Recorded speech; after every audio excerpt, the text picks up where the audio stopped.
Hello, everyone. Welcome to this webinar on tips for constructing comic pages in Clip Studio Paint. I'm your host tonight, Joanna, and I will be introducing Pietro, who will be the presenter of the webinar, and we will be looking at tips for constructing comic pages with Clip Studio Paint. First of all, there are a few housekeeping items. The webinar will be approximately an hour long. All attendees will be muted. The Q&A session will be at the end of the webinar and will be about 15 minutes. Due to time constraints, we won't be able to answer all the questions, but we will try to do as many as we can. So please write down your questions in the question box that you can see in your UI for the GoToWebinar interface. The webinar will be recorded and it will be released on social media, so no worries. Also, so I'm Joanna from Celsius. We got support from Fahim from Graphicsly, who has been a great help with all the other webinars as well, and of course our presenter, Pietro. And he will go into a lot of detail on what you can do with Clip Studio Paint, but if you want to know more about it, you can go to clipstudiopaint.net/en or graphicsly.com. Pietro will introduce himself in just a moment, but of course you can find more about him on his homepage, on his Instagram and Facebook. And with that, let's take it away and make it a great webinar. Pietro, I'm giving the presentation to you Very good. in just a second. All right. Da. Okay. Well, thank you, Joanna, for introducing me. And okay, I think I can show my screen at this point. I hope it's not going to be too much of a mess on my desktop. But yeah, hi everybody. It's gonna be kind of weird to talk without hearing 400 people right now connected. But thank you to be here. It's gonna be a lot of fun. I'm very excited to be here to explain how to make a comic book page out of Clip Studio Paint. It's a software that I really love, and I stumbled upon it like actually years ago. A lot of people were talking about it, and I was never really trying it out till last year, and I fell completely in love with it. And just a quick presentation about who I am, what I did. I'm from Italy, if you can't tell from my accent, maybe. And I've been working with Disney, mainly as a writer and an artist. I did a series of 5 books published in Italy called Magnifico, about university and stuff. I think you can find basically everything about it on Facebook on my page. So you already have all the links. And lately, I've been working on a new project, on a bunch of new projects, especially this fantasy one that it's exciting me a lot. And I'm working on an animated series that I really hope that you're going to be able to see. I don't know, in 1 year or maybe a little more, but I have very high expectation for that. So we'll see. So yeah, today I was saying we will see how to make a comic book page on Clip Studio Paint. At the end, we'll have a quick session of question and answers. And yeah, let's just dive in and get to it. So 2 things that I actually want to see with you. Let me see if I can take away this stuff from here. Okay. Okay, I think you should be able to see everything that I do. All right. So one quick thing when we open Clip Studio Paint that I really love is that when you open a new page, let's just do it. So from File, New, and we have the possibility, of course, to put our own the size that we want, the resolution we want, exactly like any other software. But the good thing, and it's gonna be a lot of really little tips and tricks and a lot of little things, but they add up. at the end, all these little cool things, they're gonna show you how beautiful of a software it is. So one first little thing is that it opens and it already gives us 2 layers here. It gives us a paper layer that we won't make the mistake, as it happens in other softwares, to do to work on it, but we will work on the layer 1 to be very clear. Now let's call it pencils, because that's actually, let's call it sketch. This is where we're gonna sketch our page. I want to show you 2 things. So basically, let me take a pencil that is easy to see. Okay, I want to show you how to import your page. Let's say that you may be working with just a normal tools like the real pencil and inks and paper, and you're importing your thing here to be colored, to be finalized, to add halftones and kinetic lines and whatever. And so I wanna see how to prepare the page for that, and then we will see how to do everything in here from scratch. And this is what actually excites me. So very, very fast, we're going to see import and what's going to happen. So let me take away all this stuff. I prepared a page, and it should be here. Here it is. So as you see, as it happens, maybe you saw it happening. You have an inked page, and then on the bottom you have a lot of blue lines, because a lot of drawers, an artist, you know, they like to use a blue pencil to do the art line, and then the ink will go on the top. With the computer, we're able to take it away. So how we do that? Super easy. We go to tonal correction, tone curve. So since we're trying to take away the blue, we have to work in everything else. So basically, we will go to the red, and we'll go all the way up here with the red, and you will see.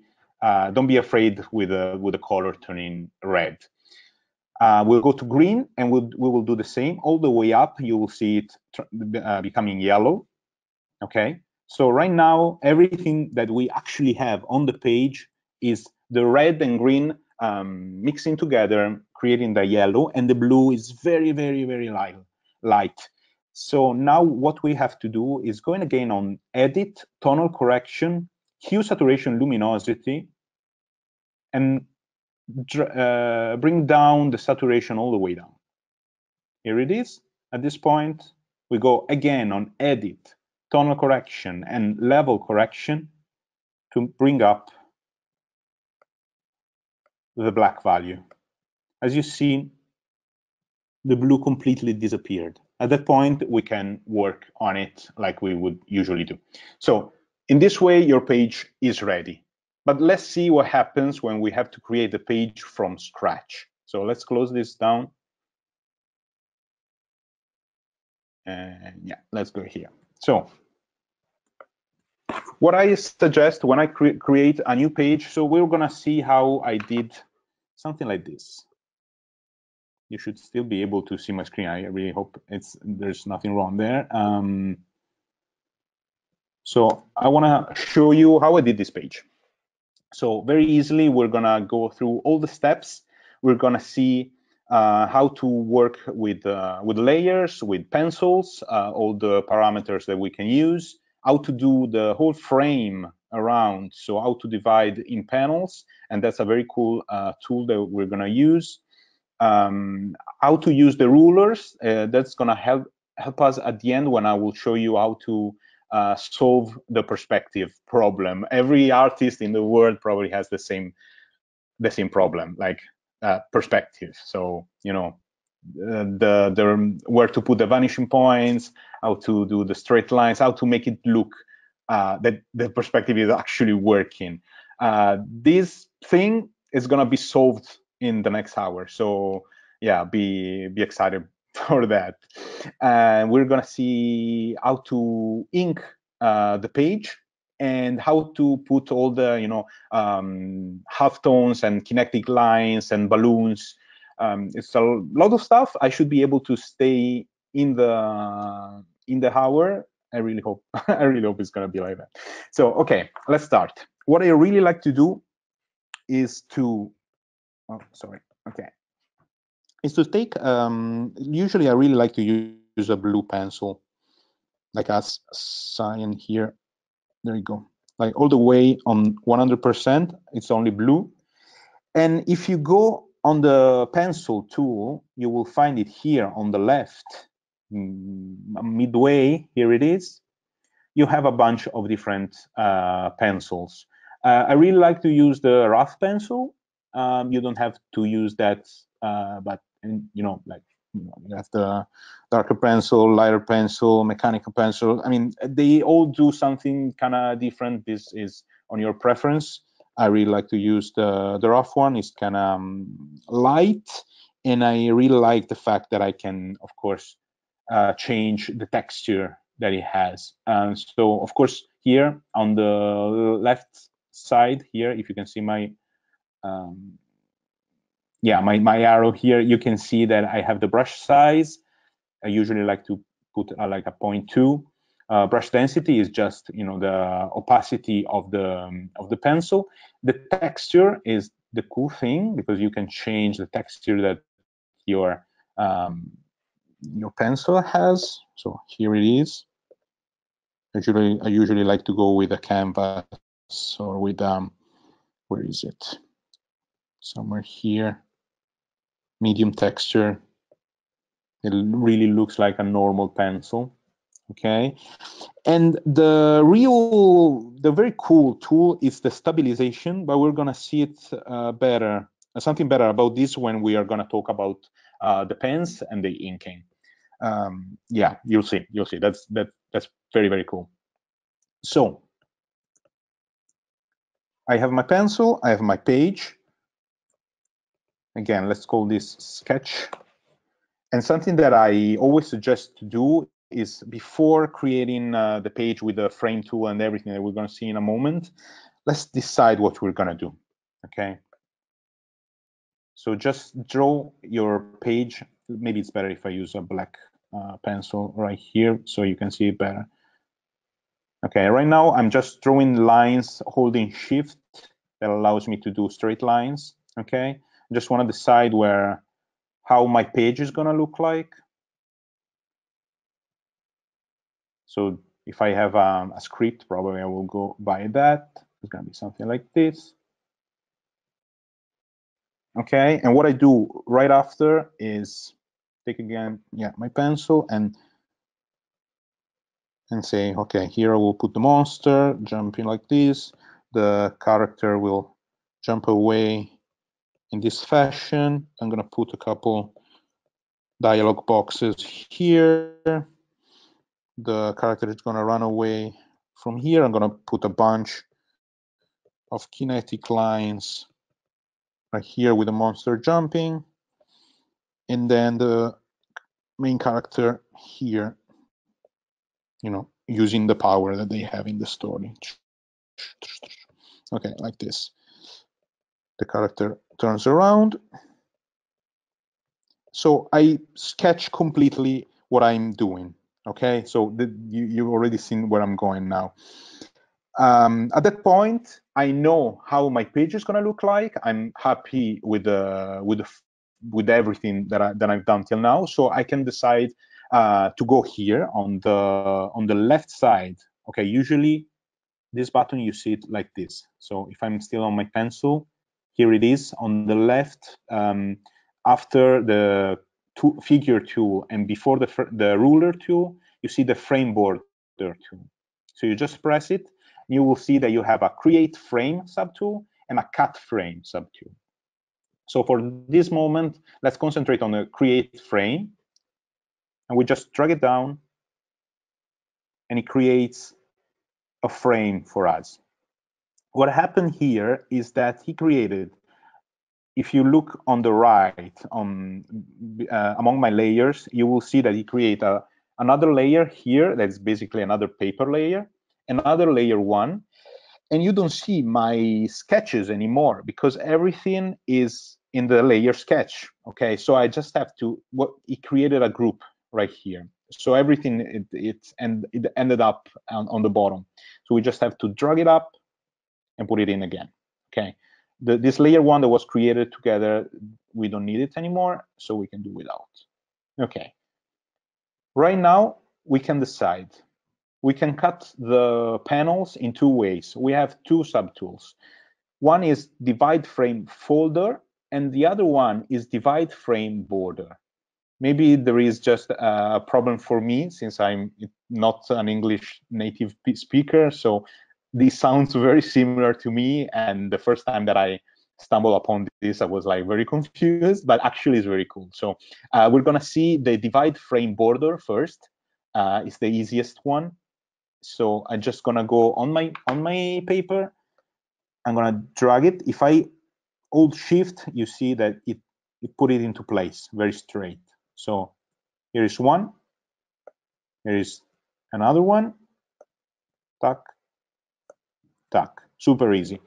You see that the space between the panels is different if it's horizontal or vertical. I can change this. So let's go back a minute to here on my cut frame border. So again, you go on the left on the frame tool, subtool cut frame border is the second one. And here you see down on the properties, you can see horizontal space and vertical space. Now here there is a little complication in a way that you have to understand what it means with horizontal space and vertical space. So when he talks about horizontal space, let me take like a red color so you can actually see it. So when we talk about horizontal space, we're talking about this space here. You should be able to see the red that I'm doing. Let me take a, okay, here. This is the horizontal space. It's horizontal because it's going in this direction. The vertical space is this, okay? So horizontal line is called vertical space. That's where it's a little complicated, but super easy to use because at this point we just go there where we were again. We decide, I really like to have these spaces here a little smaller than the horizontal one. So I'm gonna put 3 and 5 like so, and I drag them. If I want them bigger or smaller, of course, I can do it. Super easy. Here and here. All right. So if you look on the right side here on the layers, you will see that on my group, I have like a mask layer here. It's connected to my group layer. What happened here, I can activate it and deactivate it here. If I click it, holding Shift, and it created a mask. What it means is that everything that happens inside the panels, it happens only inside the panels. It's very obvious, but here a demonstration of that. So I take a darker pencil, red. So I'm in the first panel. If I go on the next one, you will see that it goes on the next one, but nothing happened in the middle. All right. So I won't be able to get it wrong. I won't be able to go outside of the panels if I'm not working outside the panels. Right now, I did this just dragging my layer outside the group on the top. So this is very cool because I'm not allowed to get it wrong, and this is the way that I'm working the most lately. The other way that we can do all this, let me go back. Okay, the other one is the divide frame folder.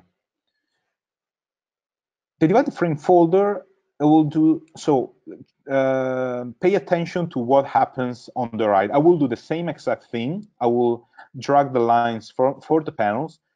Pay attention of what happens on the layers. because what happened before, I want to remember you, just the mask here changed the shape. We went and cut the mask.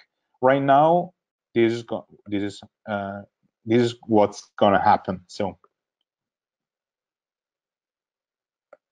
I drag all of the lines here, here, and here. Okay, see, it created a bunch of different frames and folders. So right now, he's treating every single panel like a different frame.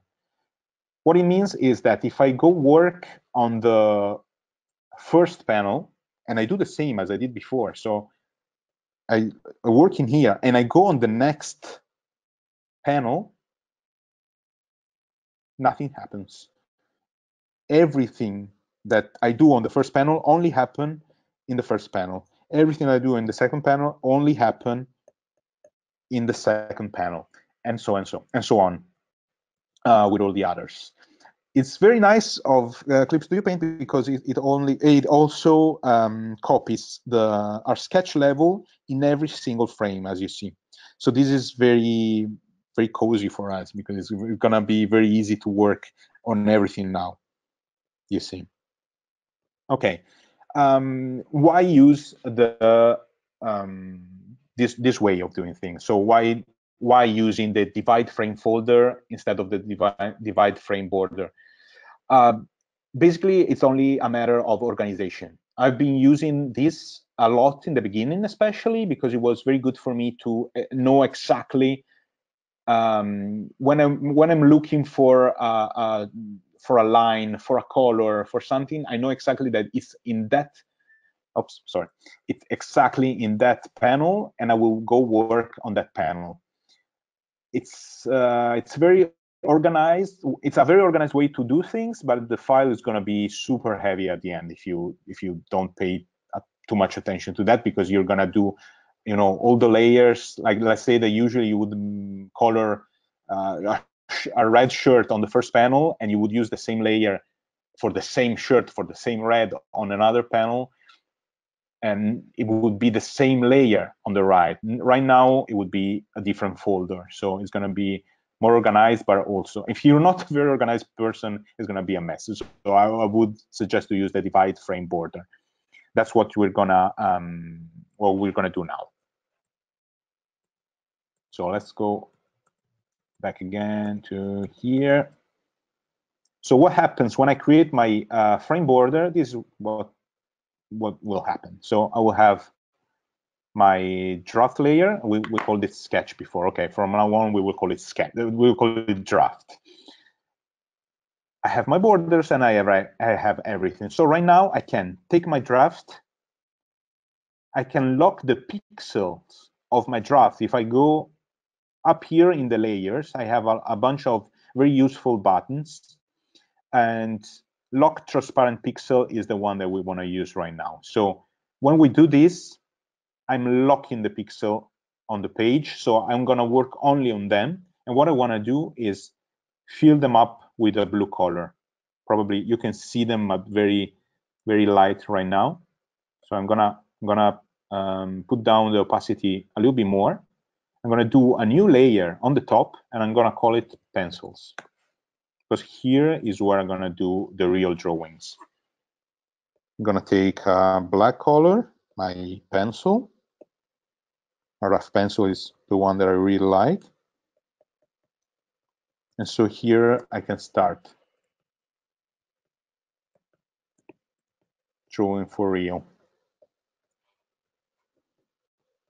So what happens when I'm done with this? The result, it looks like one of those kitchen programs. But now I'm gonna start here, and like magic, here, boom, it's done.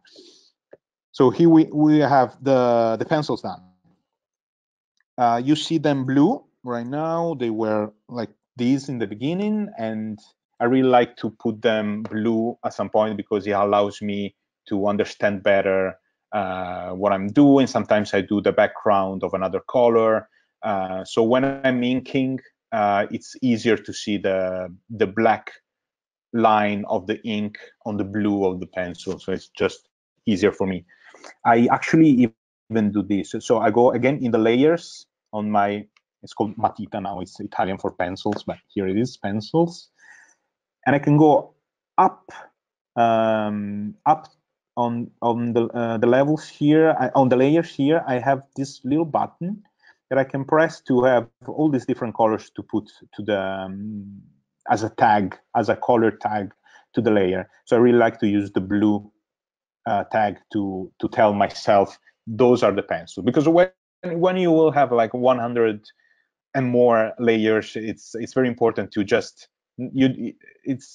to just see where they are. So blue always reminds me that those are the pencils. So as I said, let's make them blue. When I'm here, I really like to go and put them down, the opacity. Like probably usually I would go a lot lower, like around 10, but so you can see me, let's say around 50, something like that. I do a new layer, double click on the name, let's call it ink. I like to give it a green color. And now we can see the G Pen. The G Pen is the tool that I like to use the most. So it's super, it's just the one that better makes the shape that I like. Like I learned how to draw and how to ink from Disney authors, and maybe you know that the Disney style is very round, very soft. So I really like to have traits like this. The G Pen allows me to replicate that style. So this is what I'm gonna do here. I decide the size of my pen under brush size, and I can start inking. The cool thing is the pressure of the pen. So the new technology will allow us to be very precise on what we do with the pressure of our hand. But there is a problem, because let me see what happens if I take away the stabilization control.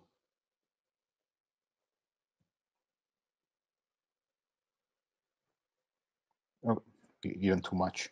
Okay, so this would be my normal ability. Like I'm actually, if you give me in my hand a real brush and real paper, it would be a lot better than that. But the technology right now is so sensitive that it's able to feel every single trembling, all the trembling of my hand, even if it's not so much there, but it sees everything.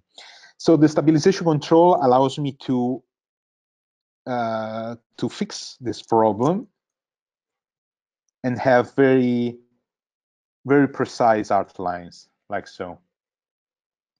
And this is very cool. So knowing that, I really like to use it at 100%. Of course, you can use it at 40, 50, or whatever. 100%, at this point, I'm very used to use it. And depending by the power of your computer, maybe there's going to be a little delay, but I mean, really no problem for me. And I really like to go around and use it this way. It really allows me to have very smooth and soft lines, as I like so. So after inking a lot, this is going to be the result. Okay, so everything is done. You can still see my pencils on the bottom and the draft and everything. Okay, you see that we are all always in the frame border, so into the folder that it was created. So there is, even if it's called border, there is still the group, so the folder that we're working in. So if I blind that folder, everything disappears. So yeah, I wanna go very fast. Let's push pause on this page for a moment, And let's check for a moment the rulers, because I want to show you how to get to a perspective like this in a very fun way. As you probably know, if you're a drawer, and an artist, and I think you are, perspective is a curse. It's very difficult to understand where to put the vanishing point, how to be very precise, and yeah, it's just very, very difficult to work with. Clip Studio Paint really fixes that, and I want to show you how. So these are my pencil of the main character. Let's take away the main characters, the peasants there. So let's just use the sketch that I had of the town. So this is a very this is a sketch made with just by hand. So the perspective here, maybe it kind of looks right, but it's not. It's completely it's all over the place. It's very, very wrong. I will always suggest never to start from the perspective ruler, but like not just on Clip Studio Paint, on anything. Like if you're working on a perspective on your with a real pencil and a piece of paper, first draw the landscape that you want to draw, and then you will take a normal ruler and you will start doing the perspective for good. Same thing. So first have your drawing. Let's maybe have it black so you can see it a little better. Here it is. Okay, and now let's go on the left. Right after the frame border tool, you can find the ruler tool. So here it is. And there are a bunch of different rulers that if we have time, I would like to show you. But for the moment, let's just stay on the perspective ruler. Is the second from the last one. And let's find some lines. Like let's go on my page on the top right. Let's do this line. I think, as I told you, the perspective is all over the place. I think it should be a little higher than that, something like this. And then I want to find another one. Let's take this door like here. So as you see, where the lines cross, that's where my vanishing point is going to be. I don't really like to have a vanishing point inside the page like that. So I want to push it a little more out, like there, but I'm going to fix it better. So what happened here is that ruler created us a vanishing point right here. So we have the two lines, as you see, 1 and 2, and the third line, as you see it's blue. That's the horizon line. That's literally the horizon line. That's very important in perspective. So right now we're going to create a second vanishing point. So let's go again on the perspective ruler. Let's take another line and let's try to find another vanishing point on the right side. Let's put it somewhere there, and another one like there. Okay, so now I have a vanishing point on the right and a vanishing point on the left. The horizon line is the same. If I want to fix the lines that I did, I can go on the left. I go on the left on my tools, and the third one is the operation tool. So from here, I can change the lines that I did, especially because when you're working at some point, you just want them out of the way. So you can just move them, make them a little wider so they're not messing with your work. Yeah, with a page, with with your table. Let's say table. I don't know. Okay, here it is. I want to move them a little more because they're very too much close together, and I actually want to put another one. I want to put another vanishing point on the top. It's going to be super high up, so it's going to be one line here and another one like here. So as you see, it created a vanishing point up there. There we go. What happens now is that if let's take away the sketch. Let's make it blue so we can understand better everything. Let's lower the opacity. So what happens now is that if I do a new layer, let's take a darker pencil so you can see exactly what I'm doing. And I drag lines. The lines go exactly in the direction of the vanishing points.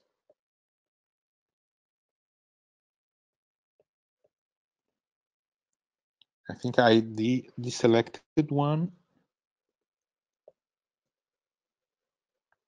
One moment, I have to make it work again. So I have to select it.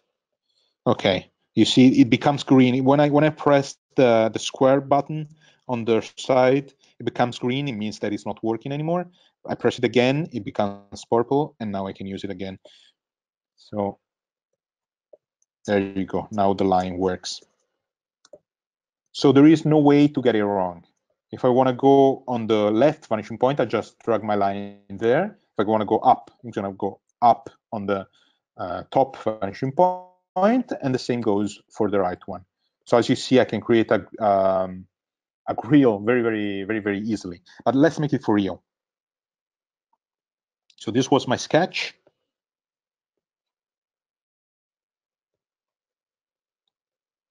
Let's take a black thing, black color. Of course, it's going to be different from what I did because I changed a little bit the position of the vanishing points. So I have to fix it. But having this allows me to take away completely the stress of having to fix my perspective all the time. What it means is that I can have what is left is only the fun. So let's take away the sketch at the moment is just on the way. What is left is only the fun. So if I have a window and I don't have to worry about the lines anymore, because Clip Studio Paint is basically doing everything here, I can just have fun and create a window for real. And put in all the details and all the stuff, all the good stuff. So to be sure that I have all the all the frame of a window. So it's not just something, just a square. Sometimes I see windows made like this. No, you can actually invest your time now and do something really beautiful. So this is very cool. You can do skylines in a very fun and quick way. So as you see, boxes. It's very super easy to do. And at the end, what we will have is okay, something like this. This is the perspective completely finished. I would like to make it black. Let's do this very fast, like that and that. Okay, so now you see it black. So this is the perspective done, and as you see, it's completely right all over. So yeah, let's not say anything more here, but it's a very cool tool to use. It's already been 40 minutes. It's scary how fast the time goes. So I want to just show you 3 more things here, how to complete the page. So let's see the halftones and the connected lines and the balloons, just to make you an example.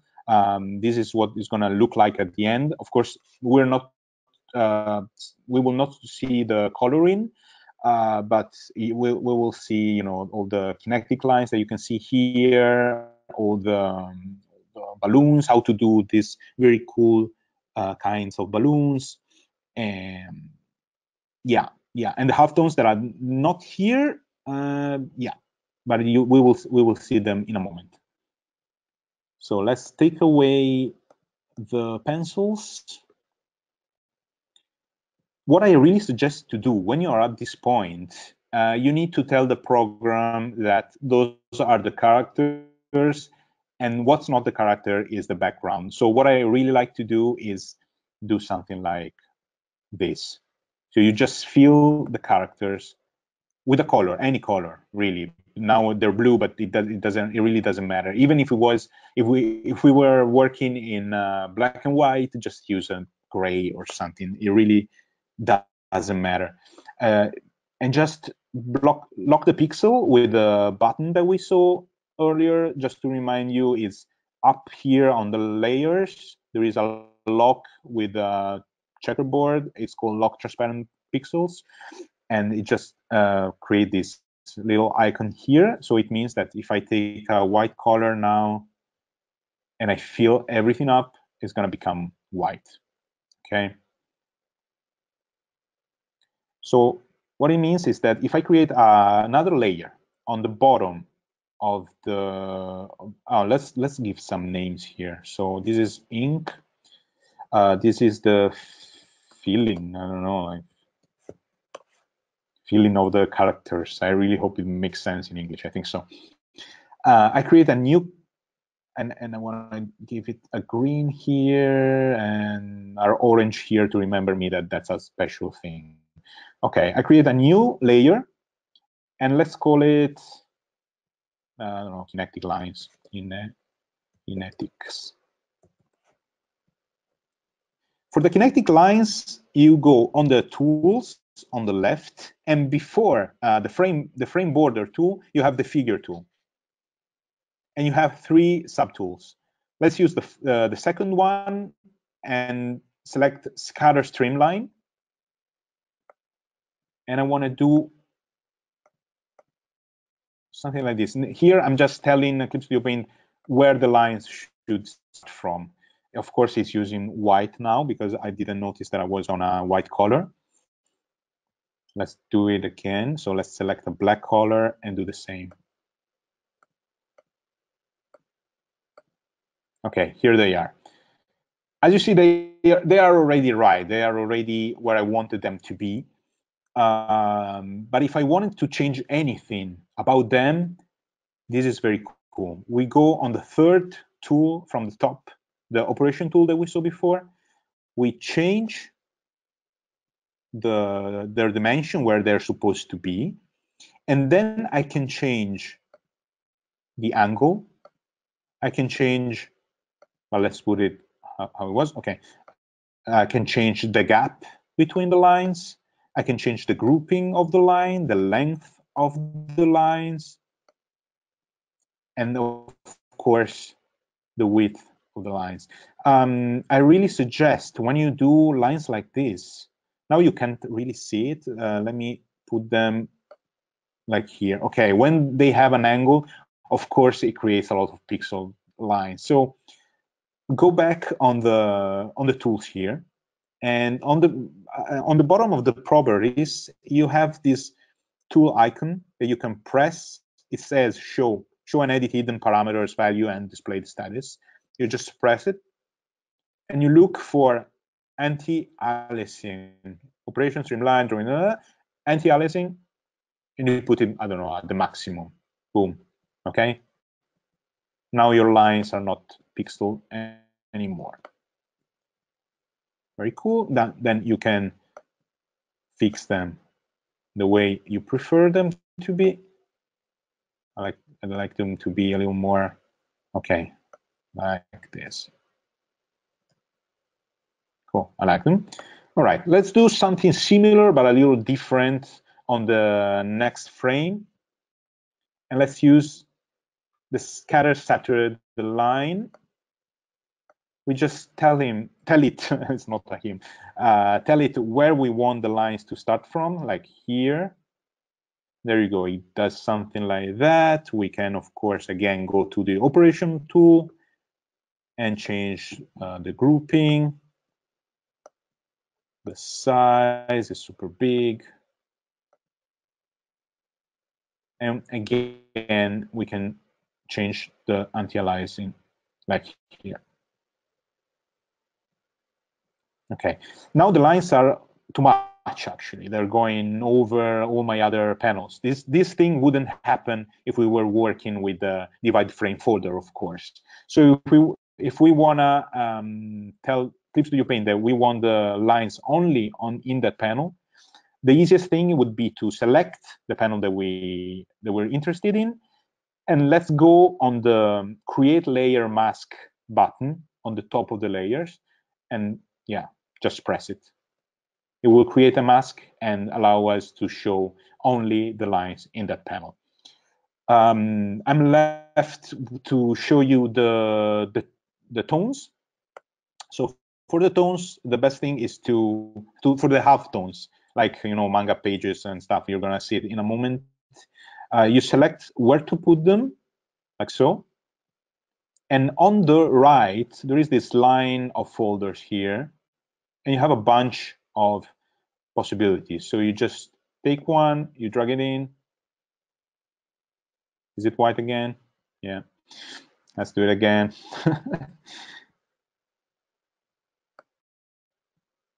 Okay, here it goes. Okay, and again, if I go on my operation here, I go on my operation tool. There is another subtool called layer property. If you don't see this, just go on window and flick layer property. When you have it, you can fix your halftones here. So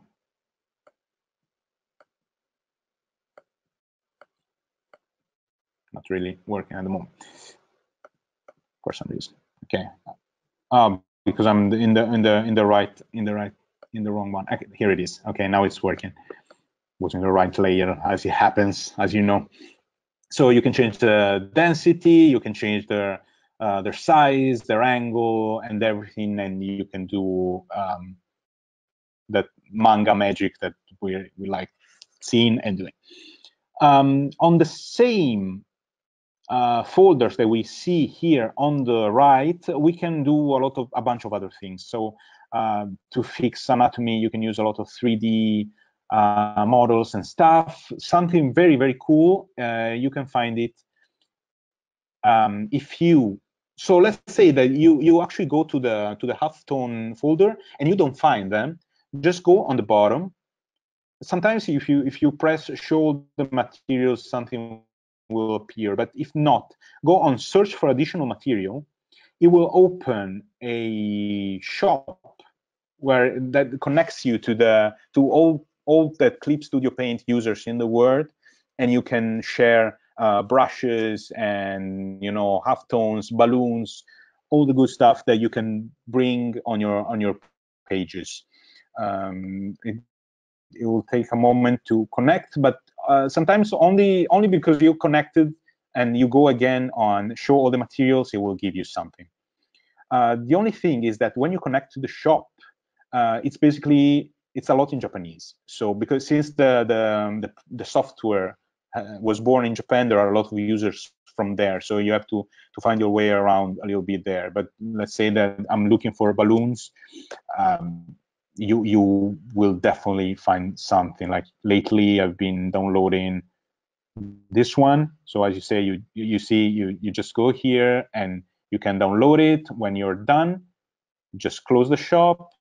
You go on the downloads folder, and you will find what you downloaded. Right. Let's go back here. Sorry, I messed around with the page. Okay. And to put the balloons, you have two ways. Basically, it's only one, but the second from the last tool, and it's the last thing I will leave you after this, and I won't leave you right after. We will go on the question and answers that I think Joanna is waiting for me to get to the point here.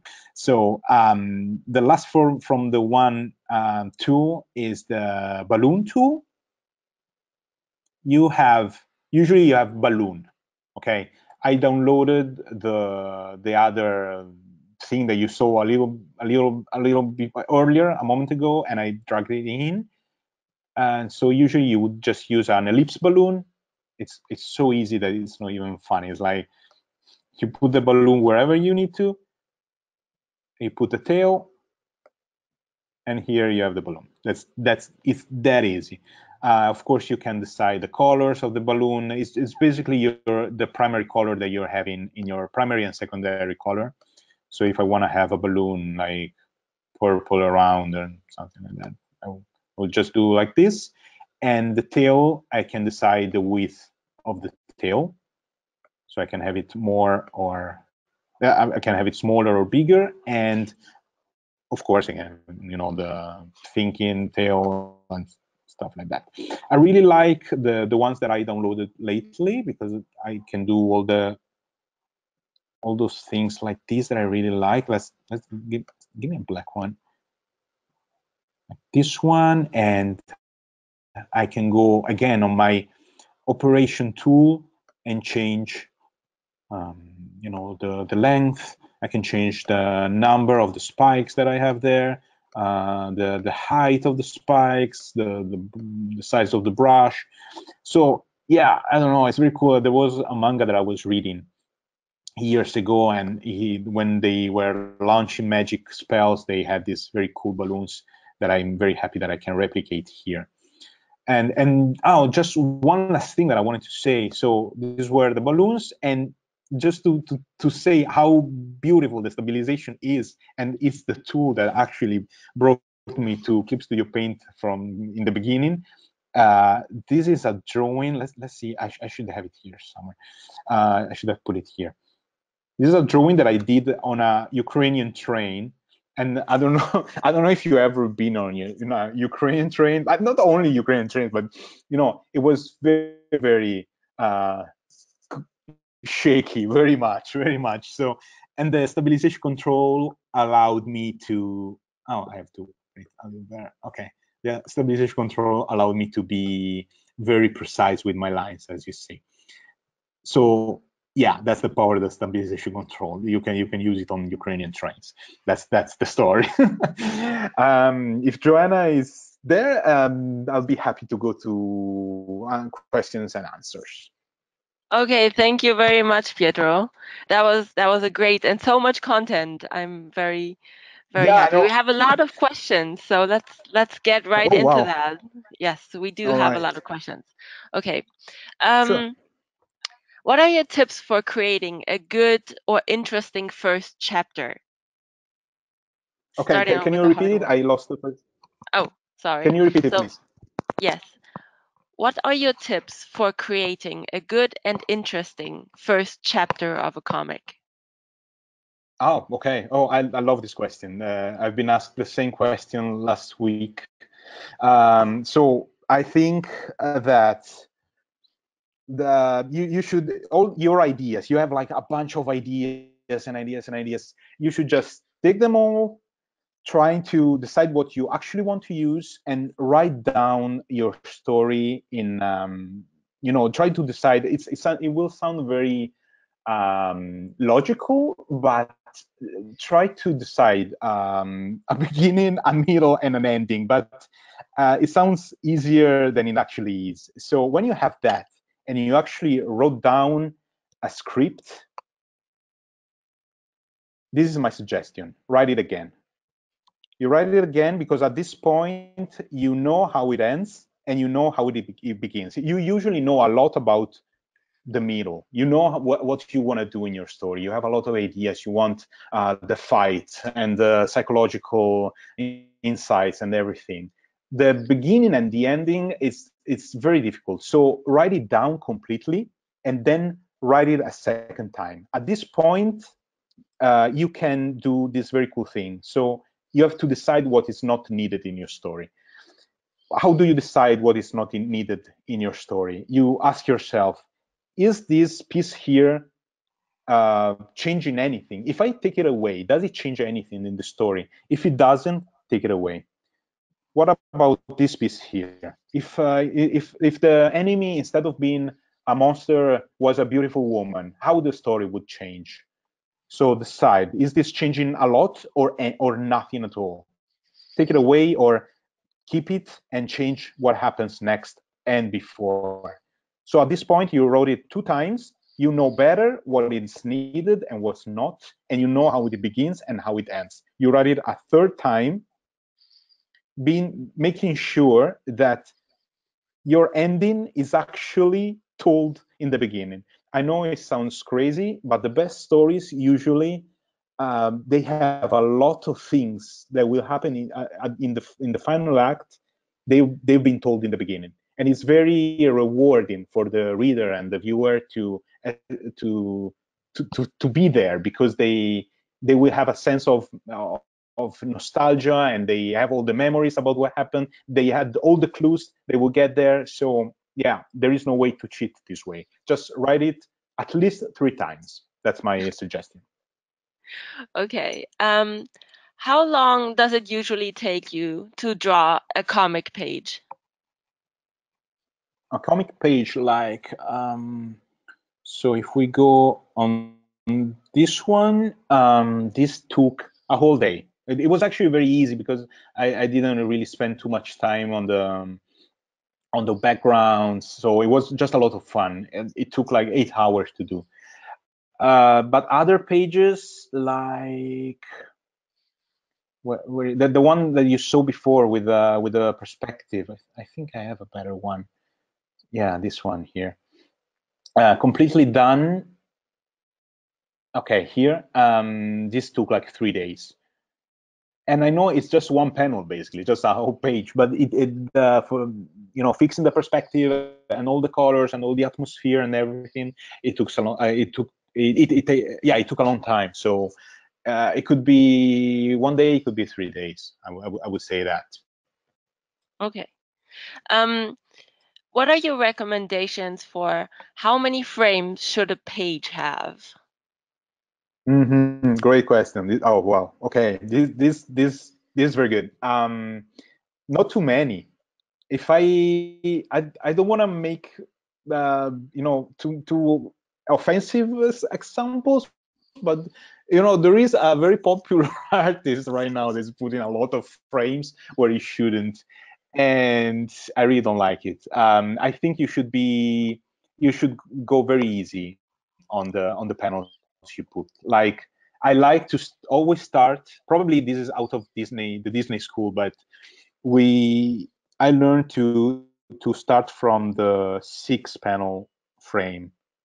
So you just have 6 panels, and from here you can have the double ones, the single ones, the double vertical ones, the triple ones, or the splash page. When you can use the 6 panel frame, you can do basically everything. I don't know exactly how to call it better than a 6 panel frame. In Italy, we use a lot this. In France, they use a lot the 12 one. So they basically have something like this. Is it 12? Yeah, it's 12. So yeah, they use a lot. They use a lot this one. So again, it's the same rules apply. And I would suggest always to start from. Don't do the complicated stuff. Don't try to run before you can walk. Do the simple stuff is always better. If you're in doubt, go check Dragon Ball and Akira Toriyama. He knows. He understood everything, and everything you want to learn about comics, go check Akira Toriyama. He knows everything. So that's my suggestion. Okay, so we have two questions regarding what you showed before. In one of the steps, you showed how you colored the characters in the panel blue. Could you show that again? Yeah, of course. Let's do a very easy example from a new page. So let's take a pen. So I'm just doing something very very basic. Like, this is my outline. Okay, as you see, I have a paper layer that is completely white, and a layer 1 layer where there is only the ink. Let's call it ink. Okay, so if I cancel the paper, you see the checkerboard on the bottom. What I want to do is go on the top in the on the right side, so you will see that I have the lock. I have this blue pencil. That's another very cool tool. And here there is this lock with a checkerboard. It's called lock transparent pixel. You just press it. It will create this icon on the right. Right now, everything I do on this layer, like if I create another layer and I go around, wait a moment. Okay, if and I go around, it will work exactly as before. But if I go on my layer with the pixel locked, it will only go on the top of those pixels, so it won't go out.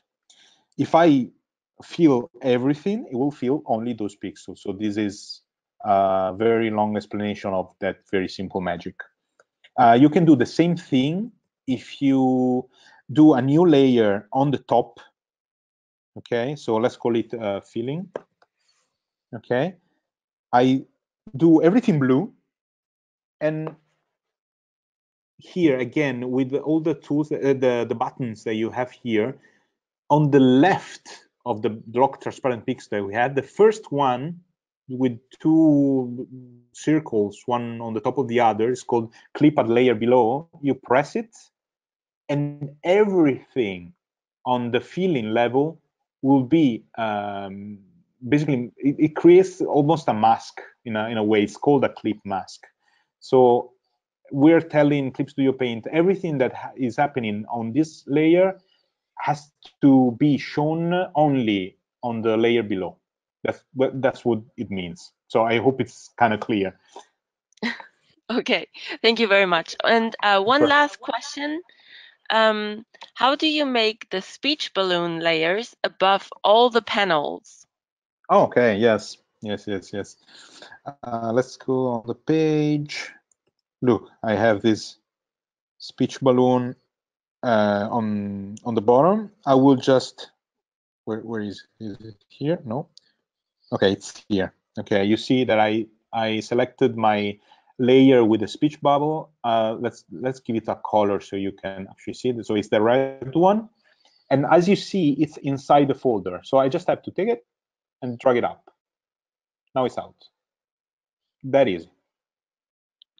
That's it. Okay. Well, I think we have like one more question we can probably do. Yeah.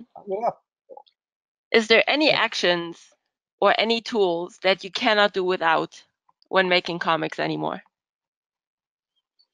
That you can't do without. You cannot. You cannot do without. I could be very cheesy and say your creativity, but let's find something real. Um, for the kind of comics that I do, I really like the G pen here, because as we saw earlier, I really like to do these smooth, soft lines of the, as I was saying, very Disney maybe, but I really like doing this kind of lines. So this is something I wouldn't do without. That said, a very famous artist was saying that if you know how to ink, you will be able to do it also with mud and a broom. So I guess I guess in the end it's just your creativity, I guess. Yeah. I ended up with a cheesy answer. Okay, thank you very much Thank you.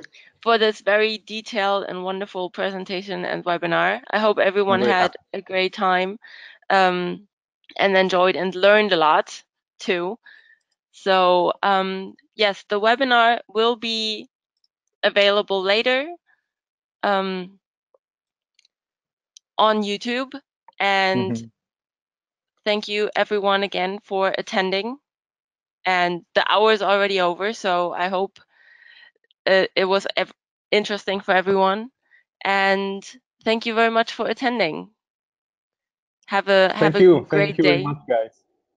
And Yeah, thank you very much, Pietro. It was a of pleasure having course. you. Anytime.